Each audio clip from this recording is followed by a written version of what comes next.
پاکستان کے star better Babar Azam نے ایک اور سنگ میل عبور کرتے ہوئے انٹرنیشنل کرکٹ میں 15,000 رنز مکمل کر لیے۔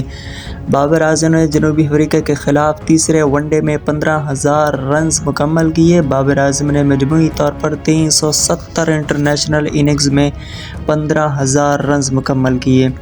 بابر اعظم انٹرنیشنل کرکٹ میں 15,000 رنز بنانے والے 5ویں پاکستانی کرکٹر بن چکے ہیں۔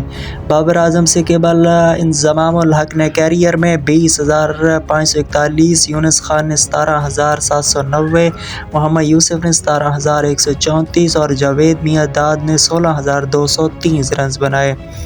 بابر اعظم نے ٹیسٹ کرکٹ میں 4,366، ٹی20 انٹرنیشنل میں 4,302 اور ون ڈے کرکٹ میں 6,303 سے زائد رنز بنا چکے ہیں۔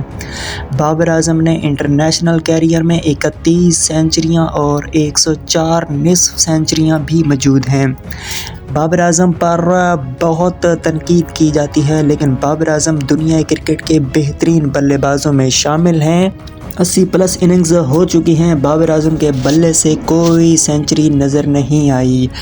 بابر اعظم کے فینز بالخصوص تمام پاکستانی اور دوسرے ممالک یہی چاہتا ہے کہ Babar Azam back in form ہو اور 100 کرے، تو سب کی امیدیں یہی ہیں کہ بابر اعظم سری لنکا کے خلاف اچھے رنز کریں گے اور مزید ریکارڈز اپنے نام کرنے میں کامیاب ہوں گے۔